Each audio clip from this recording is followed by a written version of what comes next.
I'm Tyra Johnson, 45 years old, and 3 months ago I experienced humiliating racism in spaces I thought had evolved. I sat in a restaurant for 2 hours, watching server after server attend to tables that arrived after me, and realized I had become invisible in plain sight. It was eating me up inside. But what happened next taught me something even more important about the power of speaking truth and the responsibility we all have to create change.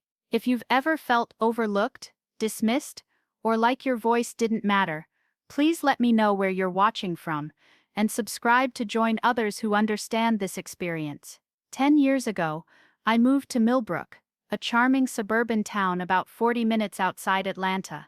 I was drawn by the tree-lined streets, the excellent schools for my teenage daughter, and what seemed like a genuinely progressive community. The town boasted a diverse arts council, hosted annual cultural festivals, and the real estate agent who showed me around was a warm black woman who'd lived there for 15 years.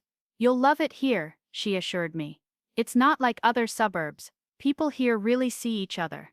The downtown area buzzed with farmers' markets on Saturdays, and I could already picture myself becoming part of this tapestry, contributing to something meaningful. I opened my consulting firm, focusing on diversity and inclusion, just as companies were beginning to recognize they needed help navigating conversations about race and equity. My background in organizational psychology, combined with my lived experience as a black woman in corporate America, positioned me perfectly for this emerging field. Those early years in Millbrook felt like validation of every optimistic belief I'd held about progress. I landed contracts with 3 major corporations in the first year, was invited to speak at the local Rotary Club, and even joined the town's Economic Development Committee. The mayor, a progressive white woman named Janet, personally welcomed me and said my expertise was exactly what the town needed as it planned for growth. Success seemed to arrive effortlessly. By year 3, I had expanded my firm to include 2 associates, moved into a beautiful Victorian office space on Main Street, and had a waiting list of clients. I was featured in the local newspaper as Entrepreneur of the Year, and asked to serve on the school board. My daughter thrived academically and socially, making friends across racial lines in ways that filled me with hope. We attended block parties where neighbors genuinely seemed interested in getting to know us, not as representatives of our race, but as individuals with stories worth hearing. I remember thinking that maybe, just maybe, we were finally moving beyond the surface-level tolerance that had defined previous integrated spaces I'd inhabited. The golden period stretched from years 4 through 7. I had established myself not just as a business owner, but as a community leader.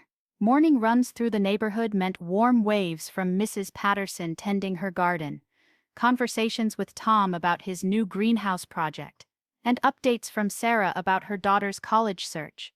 My typical day started with coffee at Cornerstone Cafe, where Maria would have my usual ready before I reached the counter, followed by client meetings where I felt genuinely heard and valued. I was planning to expand into a second location and had even considered running for town council. The sense of security and belonging felt so real, I let my guard down in ways I hadn't since college. But looking back now, I can see the warning signs I chose to ignore or rationalize away.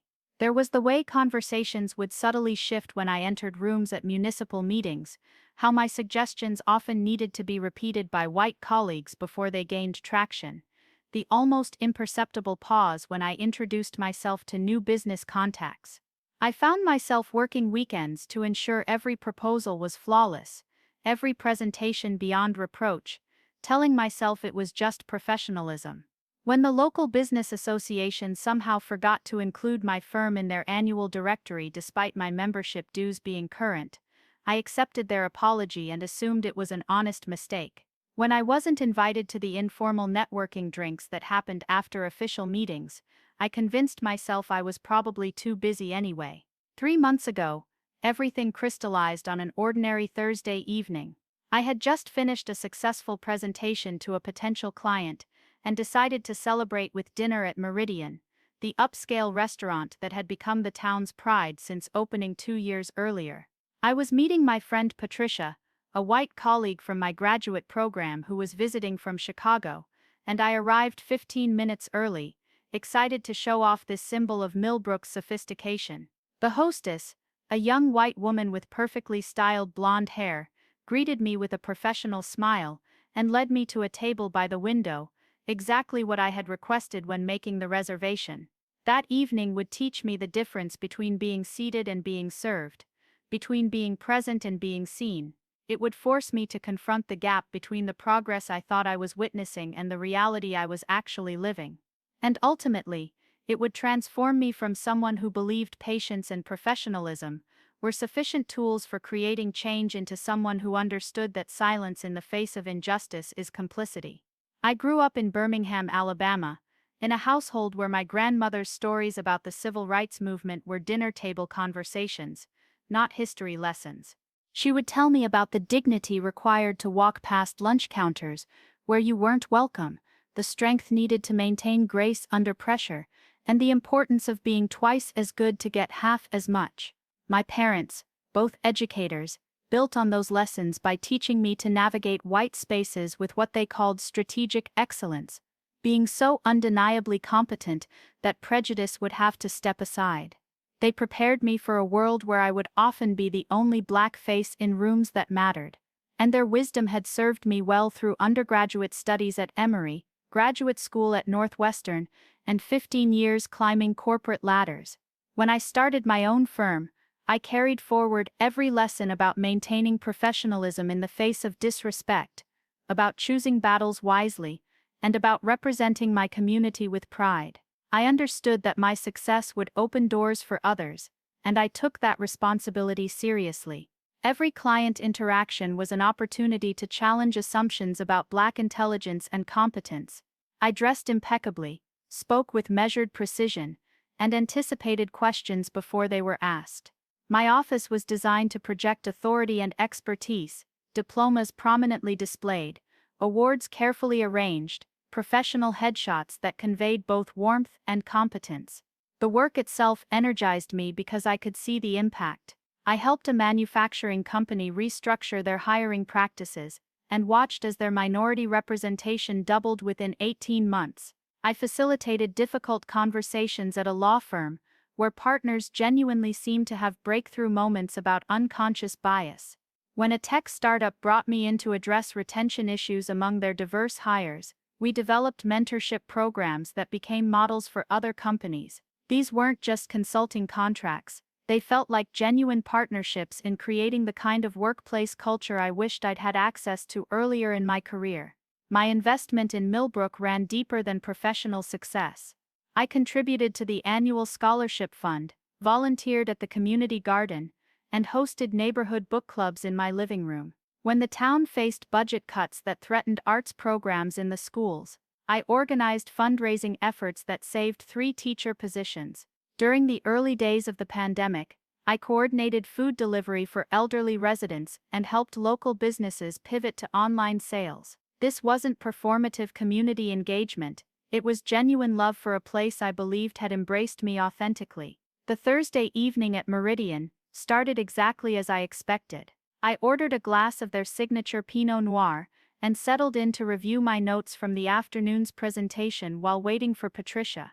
The restaurant hummed with the comfortable energy of successful people enjoying good food and conversation. Soft jazz played in the background, and the warm lighting created an atmosphere that felt sophisticated without being pretentious. I felt proud to be bringing Patricia here, knowing she would be impressed by Millbrook's cosmopolitan aspirations. 20 minutes passed before I began to notice that something was wrong. The server had taken drink orders from 2 tables that were seated after my arrival, but hadn't approached mine. I caught his eye and smiled, assuming he was simply overwhelmed with the dinner rush.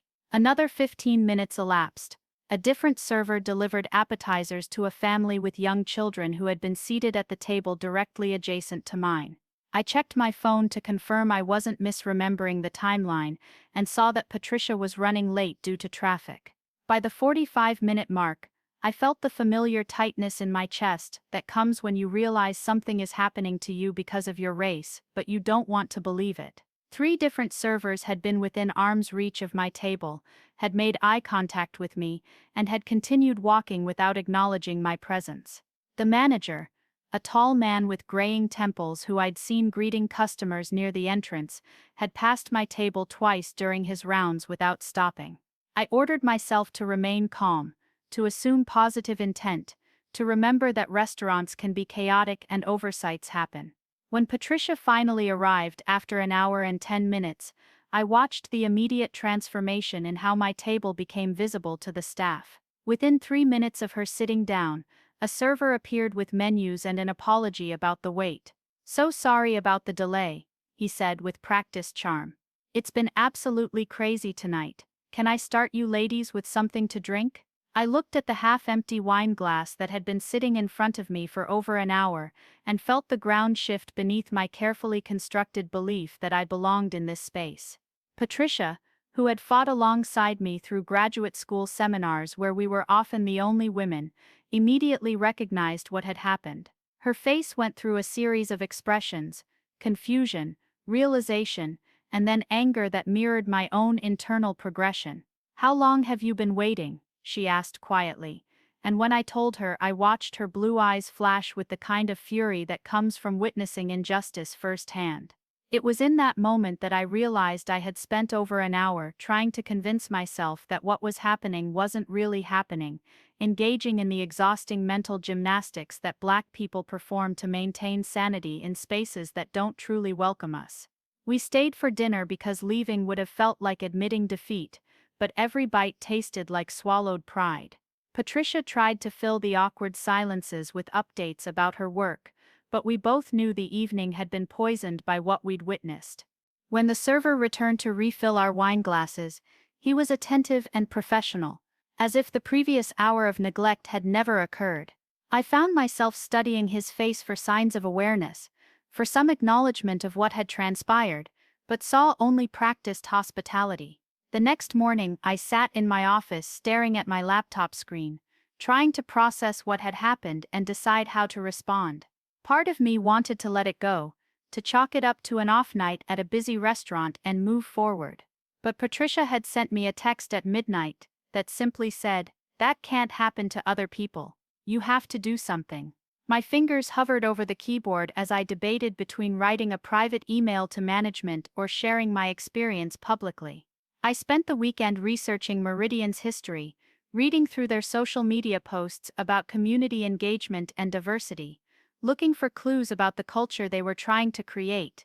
What I found was a restaurant that marketed itself as inclusive and community-minded, with photos showcasing diverse patrons and staff. They had participated in the town's Black History Month celebrations and posted supportive messages during nationwide conversations about racial justice.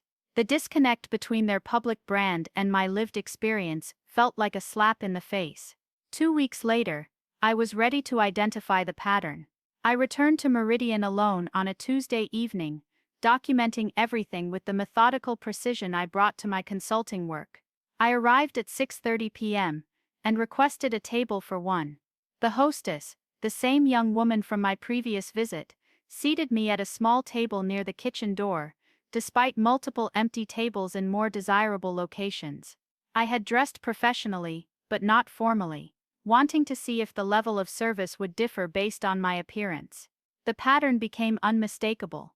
I observed servers attend to 7 different tables that were seated after my arrival before anyone approached mine.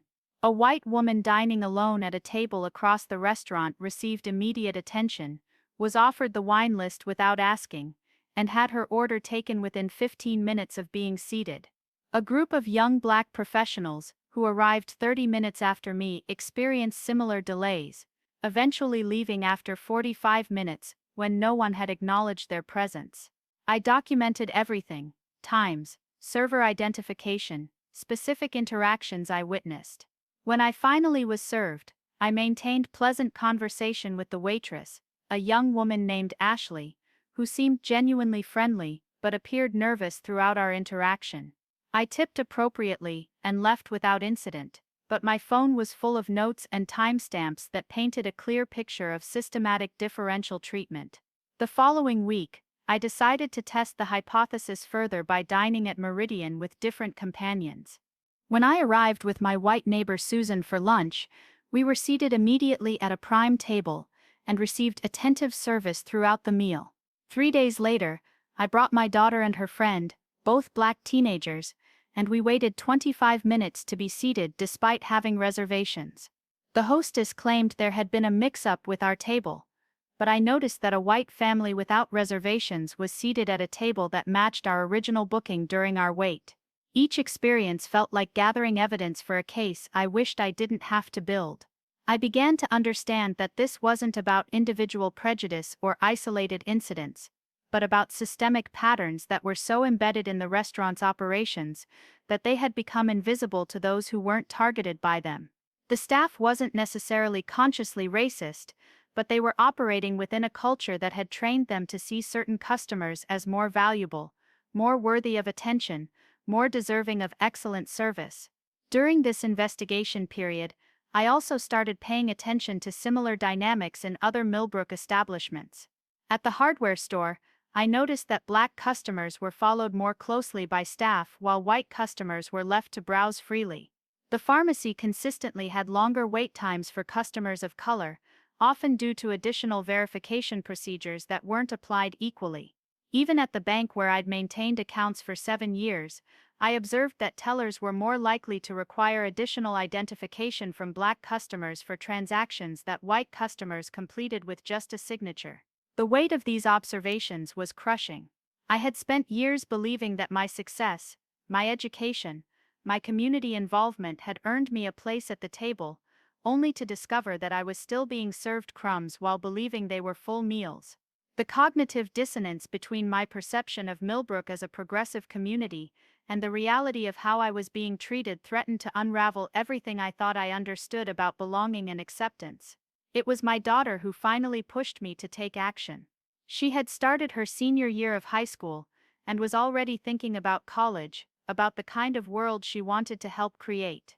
"Mom," she said one evening, as I recounted another incident of differential treatment, "you always taught me to speak up when I see injustice. What are you teaching me if you stay silent now?" Her words hit me like cold water, forcing me to confront the gap between the values I professed and the actions I was taking. I also began having conversations with other black residents of Millbrook, connections I had made over the years, but hadn't engaged with deeply about experiences of racism. What I discovered was that I wasn't alone, but I had been isolated. Dr. Williams, the pediatrician who had moved to town 2 years after me, shared similar stories about professional interactions where his expertise was questioned in ways that his white colleagues never experienced. Carmen, who owned a catering business, described losing potential clients after initial meetings where her race became apparent. Marcus, a teacher at the high school, talked about parent conferences where his authority was undermined in subtle but persistent ways.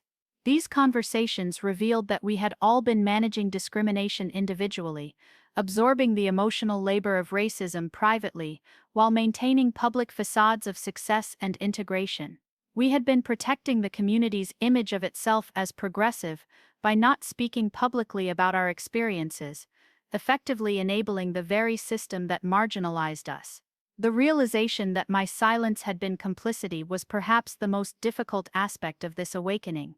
3 weeks after my research phase, I decided to test whether direct advocacy would make a difference. I called Meridian and asked to speak with the general manager, a man named David Chen, who I had met briefly at Chamber of Commerce events. I explained that I had experienced concerning service disparities during recent visits and wanted to discuss them privately before considering other options. David agreed to meet with me the following Tuesday afternoon during their slow period. David, an Asian American man in his early 40s, greeted me warmly and led me to a quiet corner table where we could talk privately. I had prepared meticulously for this conversation, organizing my observations into clear patterns while remaining diplomatic in my presentation. I described my experiences matter-of-factly, focusing on specific behaviors rather than attributing malicious intent. David listened carefully, taking notes and asking clarifying questions that suggested he was taking the concerns seriously. "I appreciate you bringing this to my attention," David said, when I finished. "These are serious allegations, and I want to investigate thoroughly before responding. Can you give me 2 weeks to review our service protocols and speak with staff? I'd like to schedule a follow-up meeting where I can share what I've learned and discuss potential solutions. His response felt genuine and respectful, leading me to hope that direct communication might resolve the issues without needing to escalate further. However, when I returned to Meridian the following week with a colleague to observe whether anything had changed, the patterns persisted. The same differential treatment occurred, suggesting that either David hadn't communicated with his staff, or that the conversation hadn't prompted meaningful action. When I called to confirm our follow-up meeting, David's assistant informed me that he had been unexpectedly called out of town and would need to reschedule. 3 attempts to reschedule resulted in similar postponements, leading me to conclude that he was avoiding the conversation. The experience of being dismissed after attempting good faith communication was more frustrating than the original discrimination. It demonstrated that the restaurant's leadership wasn't genuinely committed to addressing systemic issues, even when presented with detailed documentation and offered private pathways for resolution. This pattern of avoiding accountability, rather than engaging with legitimate concerns, suggested that the problem ran deeper than individual bias and reflected institutional indifference to the experiences of Black customers. During this time, I also reached out to 3 white allies who I trusted to test whether witnessing discrimination would prompt them to speak up. I invited each of them to join me for separate dining experiences at Meridian, briefing them beforehand about what to observe. The results were illuminating and disheartening. While all 3 acknowledged afterward that they had witnessed differential treatment, only one had spoken up in the moment. The other 2 later explained that they hadn't wanted to make a scene or weren't sure how to intervene effectively. These experiences taught me that even well-intentioned allies often struggle to translate awareness into action when confronted with real-time discrimination. The social conditioning that teaches us to avoid conflict and maintain politeness can override moral imperatives to challenge injustice, leaving targets of discrimination to advocate for themselves even when witnesses are present. Understanding this dynamic helped me realize that creating change would require not just documenting problems, but also educating potential allies about effective intervention strategies. The breaking point came during my 3rd scheduled meeting with David, which he attended but used primarily to question my interpretations of what I had observed. "I've spoken with my staff," he said, "and they all insist they treat every customer equally. Is it possible that you might be misreading normal service variations as discrimination? Restaurants can be unpredictable, and sometimes there are factors customers don't see that affect timing and attention." His words were carefully chosen to sound reasonable, while fundamentally challenging my credibility and judgment. I had anticipated this response and came prepared with specific examples, timestamps, and documentation that made patterns undeniable. But David continued to offer alternative explanations for each incident, suggesting that confirmation bias might be influencing my perceptions. "I'm not saying discrimination couldn't happen," he clarified, "but I need to be careful about making accusations against my employees without conclusive proof. You understand, I'm sure, that their livelihoods are at stake." The conversation revealed that David was more concerned about protecting his business from liability than addressing legitimate concerns about discriminatory treatment. His approach of questioning my credibility while positioning himself as a reasonable mediator protecting his employees was a masterclass in institutional gaslighting. When I asked what kind of evidence would be sufficient to prompt concrete changes, he couldn't provide a clear answer, suggesting that no amount of documentation would be enough to overcome his commitment to avoiding accountability. I left that meeting understanding that private conversations and diplomatic approaches had been exhausted. The restaurant's leadership had chosen to protect existing systems rather than examine and reform them, despite being presented with clear evidence of discriminatory patterns. This realization forced me to consider more public forms of advocacy, approaches that would pressure the institution to change by raising reputational stakes that management couldn't ignore. That evening, I began drafting a detailed review of my experiences at Meridian, knowing that once I published it, there would be no going back. The review would make my concerns public and force the community to confront uncomfortable truths about businesses they had supported and assumptions they had made about progress.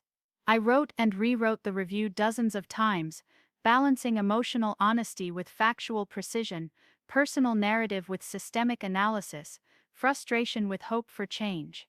The first version was too angry, too raw with hurt and disappointment.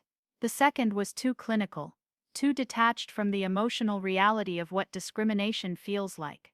The third struck a balance that felt authentic while remaining constructive, telling my story while connecting it to broader patterns that other people of color might recognize. I included specific details that could be verified, acknowledged the challenges that restaurant workers face, and offered concrete suggestions for improvement rather than simply cataloging grievances. Before publishing the review, I shared it with Patricia, my daughter, and Dr. Williams to get feedback from trusted perspectives. Patricia encouraged me to be even more direct about the emotional impact of discrimination, arguing that white readers needed to understand the human cost of their silence. My daughter suggested adding information about how these experiences affect young Black people who are watching to see whether speaking up creates change or consequences. Dr. Williams recommended including resources for other businesses that wanted to examine and improve their own practices. I posted the review on a Tuesday morning after spending the weekend in prayer and meditation about the decision. The review was longer than typical online reviews. Approximately 1,200 words that detailed my experiences with specific examples, explained the broader patterns I had observed, and issued a challenge to the community to examine their own complicity in systems that marginalized residents of color. I posted it simultaneously on Google Reviews, Yelp, and the town's community Facebook page, knowing that comprehensive distribution would maximize impact. The response was immediate and intense. Within 4 hours, the review had been shared dozens of times and generated nearly 100 comments representing every possible perspective on race, business ownership, and community responsibility. Supportive comments came primarily from other people of color who shared similar experiences at Meridian and other local businesses, creating a thread of testimony that painted a clear picture of systemic discrimination throughout Millbrook's commercial district. Defensive comments came from white community members who questioned my motives, suggested that I was being oversensitive, and argued that the review was unfair to a business that had always treated them well. Several people suggested that I should have handled the matter privately, ignoring my explanation that I had attempted private resolution unsuccessfully. Others accused me of playing the race card and damaging the community's reputation for their own agenda. The most revealing responses came from white allies who acknowledged that they had witnessed similar treatment but hadn't recognized it as discrimination at the time. These comments demonstrated how systemic racism operates through normalized patterns that become invisible to those who don't experience them directly, allowing discriminatory practices to persist because witnesses don't understand what they're seeing or don't feel empowered to intervene effectively. Local media picked up the story within 48 hours, with the Millbrook Gazette publishing a front-page article titled, "Longtime Resident Alleges Discrimination at Popular Restaurant." The article included interviews with multiple sources, including David Chen, who maintained that the restaurant served all customers equally, and suggested that the allegations were based on misunderstandings rather than intentional discrimination. The mayor released a statement saying that the town took all allegations of discrimination seriously and would investigate thoroughly. The investigation, conducted by the town's Human Rights Commission, began 2 weeks later and included interviews with Meridian staff, customers, and community members. I testified for 3 hours, presenting my documentation and explaining the patterns I had observed.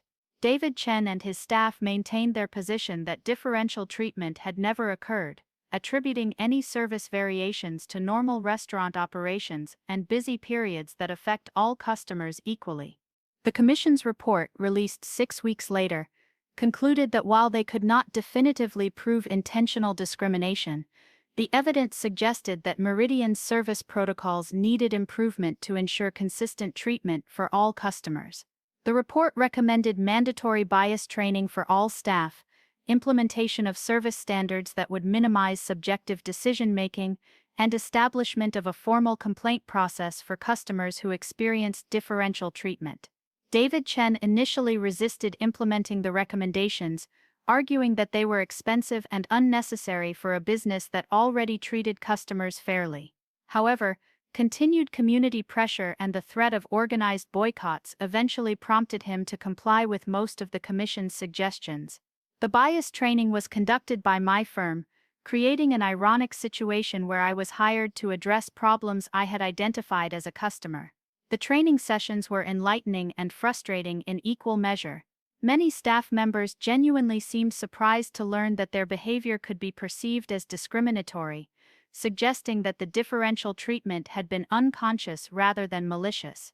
However, several employees remained defensive throughout the process, arguing that they couldn't be racist because they had never intended to discriminate and had friends or family members of different races. These conversations revealed how deeply embedded colorblind racism had become in supposedly progressive spaces, where people believed that good intentions were sufficient to prevent discriminatory outcomes, and that acknowledging racial dynamics was more problematic than ignoring them. Breaking through these defensive patterns required patience and strategic communication that balanced confronting bias with maintaining relationships necessary for ongoing change. The most significant breakthrough occurred during the third training session when Ashley, the young waitress who had served me during my research visits, broke down crying and admitted that she had been trained to prioritize certain tables based on assumptions about tipping potential and customer value. "I never thought of it as racism," she sobbed. "I was just following what the other servers taught me about maximizing tips, but listening to Mrs. Johnson describe how it felt to be ignored made me realize how wrong we were." Ashley's testimony opened the floodgates for other employees to acknowledge the informal practices that had created systematic discrimination at Meridian. Servers admitted to making assumptions about customer preferences, spending and tipping based on racial stereotypes that influenced everything from seating assignments to attention allocation. The hostess revealed that she had been instructed to seat Black customers in less visible sections unless specifically requested otherwise, a practice management claimed was about managing the atmosphere, but clearly functioned to segregate dining areas. These admissions provided the concrete evidence that management had previously insisted didn't exist, forcing David Chen to acknowledge that discriminatory practices had indeed been occurring at his restaurant. However, his response remained focused on protecting the business rather than taking genuine accountability, emphasizing that the practices had been unofficial and that he personally had never endorsed discrimination.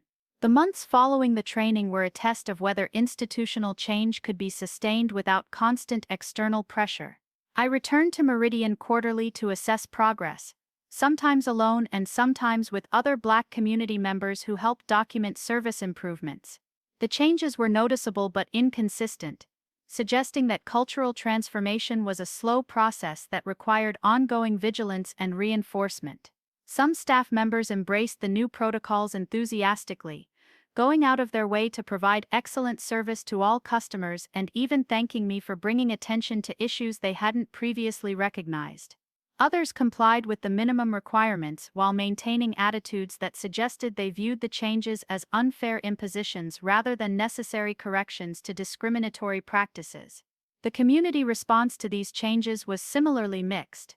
Progressive residents celebrated the restaurant's efforts to address discrimination and increased their patronage to support businesses that took inclusivity seriously.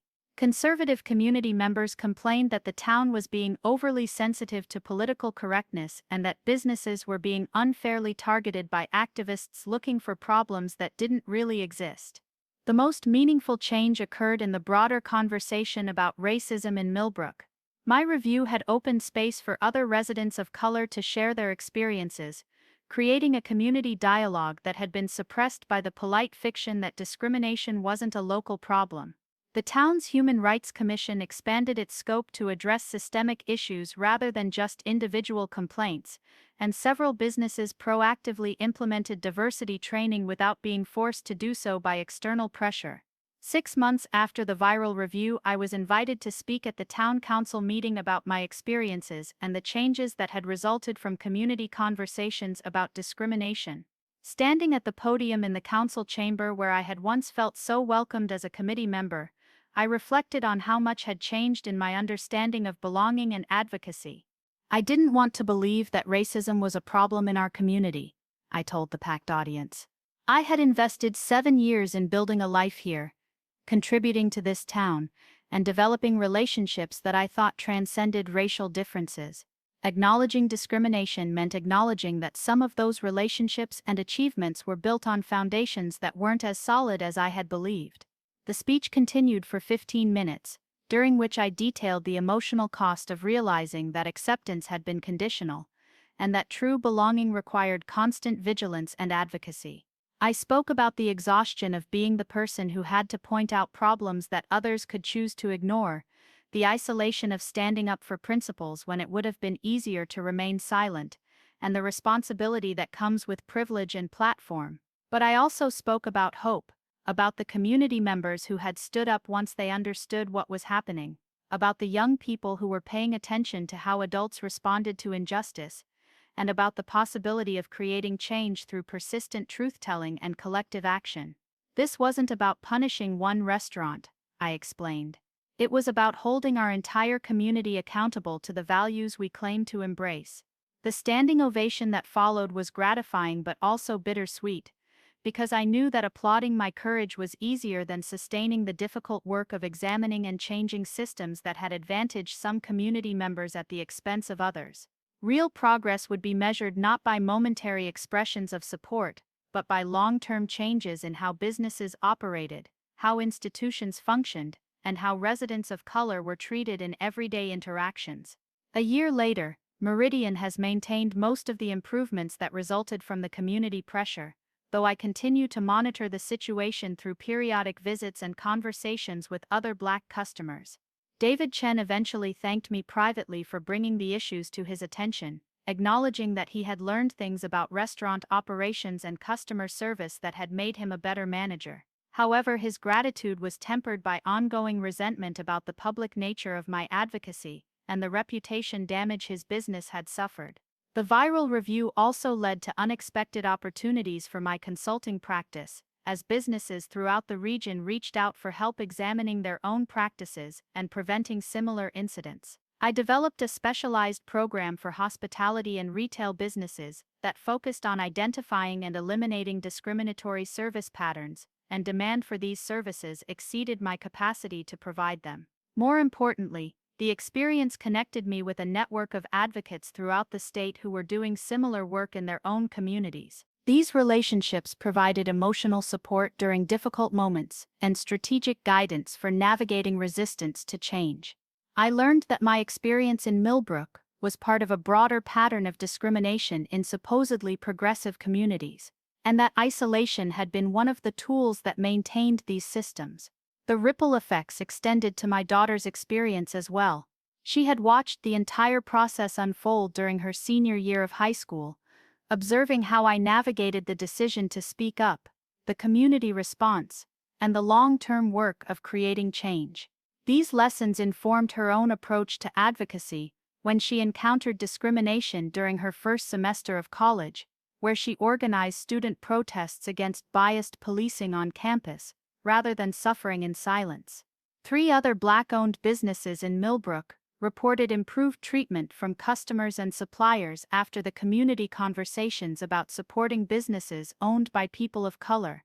Carmen's Catering Company booked several high-profile events that had previously gone to white-owned competitors, and Dr. Williams was invited to join the hospital's board of directors, after years of being overlooked for leadership positions. However, progress was neither linear nor universal. 2 families of color moved away from Millbrook during the year following my review, citing hostility from neighbors who blamed them for creating racial tension in the community. The local police department resisted recommendations for bias training, arguing that they had never received complaints about discriminatory enforcement. Several businesses closed ranks against further scrutiny, implementing defensive measures rather than genuine reform. These mixed outcomes taught me that creating systemic change requires sustained effort over many years, with progress measured in small victories rather than dramatic transformations. The viral review had been a catalyst for important conversations, but real change would depend on continued vigilance, ongoing education, and the courage of many individuals to speak up when they witnessed injustice. Looking back on this experience, I've learned several crucial lessons about racism, advocacy, and community change that I want to share with anyone who has faced similar challenges or who wants to support others who have. First, trust your instincts when you feel that you're being treated differently because of your race. The gaslighting that tells you you're being oversensitive or imagining problems is often more damaging than the original discrimination because it forces you to question your own reality and judgment. Second, document everything. Keep records of times, dates, witnesses, and specific behaviors that demonstrate patterns of differential treatment. Individual incidents can be dismissed as misunderstandings, but systematic documentation reveals patterns that are harder to ignore or explain away. This documentation becomes crucial when you decide to advocate for change through formal channels. Third, attempt private resolution when possible, but don't let the preference for privacy become an excuse for avoiding accountability. Many institutions will use the expectation of discretion to avoid addressing systemic problems, engaging in endless conversations that create the appearance of good faith while avoiding concrete changes. Fourth, understand that speaking up will likely result in some relationships changing or ending, but it will also reveal who your true allies are and connect you with communities of support you didn't know existed. The isolation that maintains discriminatory systems often lifts when you break silence, creating opportunities for genuine connection and collective action. Fifth, prepare for the long haul. Viral moments and community conversations create opportunities for change, but sustaining that change requires ongoing work that is less visible and exciting than initial advocacy. The most important changes often happen slowly, through consistent pressure and monitoring rather than dramatic confrontations.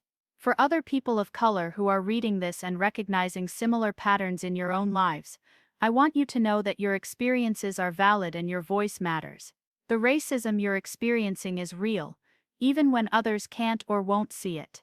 You deserve to be treated with dignity and respect in every space you enter, and you have the right to speak up when those standards aren't met. Start by connecting with other people who share your experiences, because isolation is one of the tools that maintains discriminatory systems. Join or create groups where you can process experiences honestly, without having to educate others about the reality of racism. Build relationships with people who understand what you're going through and can provide emotional support during difficult moments. Document your experiences carefully and share them strategically. Use social media, community forums, and formal complaint processes to create records that can't be ignored or dismissed. Remember that your individual story contributes to larger patterns that become undeniable when multiple voices speak truth simultaneously.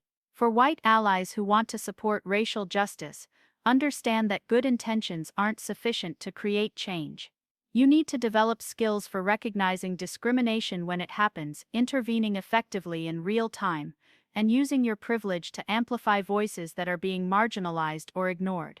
Educate yourselves about how racism operates in your community rather than expecting people of color to teach you. Read books, attend workshops, and examine your own assumptions about equality and progress. Challenge racism when you witness it, even when it's uncomfortable or socially awkward to do so. Support businesses and organizations that are genuinely committed to inclusive practices, rather than just those that market themselves as diverse. Ask hard questions about hiring practices, service standards, and accountability measures. Use your consumer power and social influence to reward institutions that demonstrate meaningful commitment to equality. Most importantly, understand that being an ally requires sustained action over time, not just momentary expressions of support. Show up consistently, listen more than you speak, and be willing to make mistakes and learn from them, rather than expecting perfection from yourself or gratitude from others. For institutions and businesses that want to examine their own practices, start by acknowledging that discrimination can occur even when it's not intentional, and even when your staff includes people of good character who oppose racism. Systemic bias operates through policies, procedures, and cultural norms that seem neutral but produce discriminatory outcomes. Invest in comprehensive bias training that goes beyond simple awareness raising to develop specific skills for recognizing and interrupting discriminatory patterns. Implement service standards and accountability measures that minimize subjective decision-making and ensure consistent treatment for all customers or clients. Create safe and accessible complaint processes that allow people to report discrimination without fear of retaliation or dismissal. Take all complaints seriously, investigate thoroughly, and implement concrete changes based on what you learn rather than just offering apologies and promises to do better.